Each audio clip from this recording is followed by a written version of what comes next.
The 6.1 patch has been out for a while and this review may be a bit late, but I admit I've been kinda holding off on it as I've been wanting to talk about all the 6.15 stuff as well. Similarly to my other reviews, this one is fully biased as well, and if that's something you find joy in, stay tuned and let's talk. My name is Ivona from momsden.com, and if this is your first time on my channel, subbing is a good idea. I make simple FF14 guides that'll answer some of your questions in no time and give you some quick in-game wins.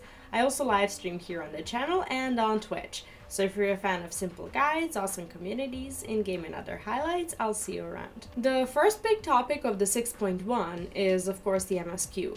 To me, the story so far is very good, but definitely has a little bit of a deflating effect when it comes to 6.0, which is what we expected, considering it's the ending of a massive story arc, and what an ending it was. Honestly, the way 6.1 is hyping the 13th is super intriguing, as it's something I've been thinking about since the Shadowbringers role quest finale. I'm excited for a bit of a darker journey, the elements of the story that stray from the overall bright mood of so many FF14 stories, and I'm looking forward to seeing where we'll end up. Overall, I think they did a great job with the 6.1 MSQ, and hopefully it leads to some more epic moments in 6.2 and 6.3. Of course, closely related to the MSQ is the new dungeon, the Alzadal's Legacy. The dungeon is quite decent. It has some fresh mechanics that make the bosses fun and engaging, and they actually require you to know what you're doing. Unfortunately, the dungeon becomes a little bit of a face roll after queuing into it a few times through Expert. Still, the experience is good, and if you're still farming the minion dropping from the dungeon, you'll probably have a decent amount of fun before it gets stale. The next thing is Aglaea, and for me it was the absolute highlight of the patch. The story is terrific, and the fact that we're uncovering the mysteries of something as big as the actual freaking 12 is so good. It's not just about the story though, as the bosses are gorgeous and the mechanics are super fun.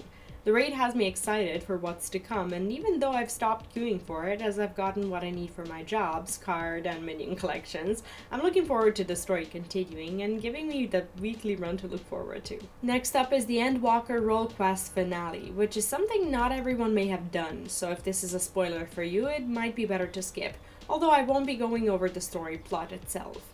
I personally love the story as it ties up the loose Garlemald ends quite well. It's a little depressing but super impactful, and honestly some of the dialogue in my opinion should have been in the MSQ, as the gateway to doing the role quests is a little bit too great.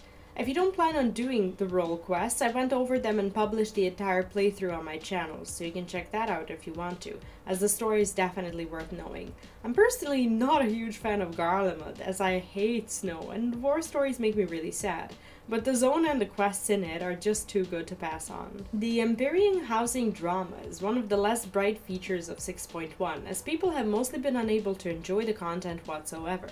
Even with the recent adjustments to how many plots are available to FCs in comparison to private house owners, so many Eorzeans are still finding themselves homeless and deeply desiring a cute little cottage in Ishgard. I personally have been wanting one, but considering just how impossible it feels to win the lottery, I'm just kind of demotivated by the whole prospect of trying to get myself a house in Imperium. On the other hand, the zone is gorgeous, and whoever has gotten themselves a plot there is quite lucky. And you're close to Ameryk's house, so that's another big plus, isn't it? Another cool update is the Endsinger's Aria Extreme Trial. This is what I've been having the most fun with, and although the mount still eludes me, the mechanics have kept me entertained for a while and the progging has been fun. Apart from the actual fight, the aesthetics and the music are also quite amazing, and the community has been super welcoming towards players just getting themselves into extreme trials. If you haven't gotten yourself into this one yet, I have a super simple guide with visual explanations right here on the channel, so make sure to check it out. If you're still looking for something a bit easier to prepare you for extreme trials, or you just want the new troll mount introduced in this patch, Ultima's Bane Unreal Trial is a great way to do that. If you haven't been doing Unreals yet, it sounds like something that's even more difficult than Extreme Trials, but I've found Ultima a lot more forgiving and easier to prog through than Endsinger. It's still super fun to do, and it's kind of a nice way to experience the past Extreme content if you weren't there when it was first released. I love the Ultima's Bane fight, and I'm looking forward to the new Unreal fight in 6.2 as well, which is when Ultima will rotate out, so make sure to experience it while it's still there, and you can find the guide for it here on the channel as well. When it comes to crystalline conflict, I've already posted a review here on the channel, but let me reiterate just how much of an impact this mode has had on the FF14 PvP community. The games are short and sweet, and even when they turn sour, you can just quickly forget about them and queue again, as there's plenty of people engaging with crystalline on a daily basis. I love that the devs are going all in on both improving and promoting PvP in FF14, as the time has come for all the people whose only obstacle to playing FF14 is the lack of good PvP content to finally join the dark side, as we now have crystals. Along with the crystalline, there's also the grindable series Mom Stones, which is effectively a PvP battle pass that resets every season and offers some cool rewards as you progress through it. It's so motivating, and even though it plays into our fears of missing out, all you need to do is actually play the game to get the rewards, and I am unapologetically all for it. The adventure plates are another thing that's getting the community really excited about, and even though I made mine once and never went to adjust it, I'm still enjoying randomly inspecting unsuspecting Eurasians and their lewd, overly cute, or downright creepy portraits. When it comes to the 6.15 stuff, one of the best things about it is the Omega Beyond the Rift questline. I personally wasn't excited about it at first, as I thought it might be, well, not as entertaining, but I was so wrong. The Omega questline is funny, it's raw and unapologetic, and it's making me so excited for the next update. Tataru's Grand Endeavor, however, has proven to be a bit less enticing than Omega, for me at least.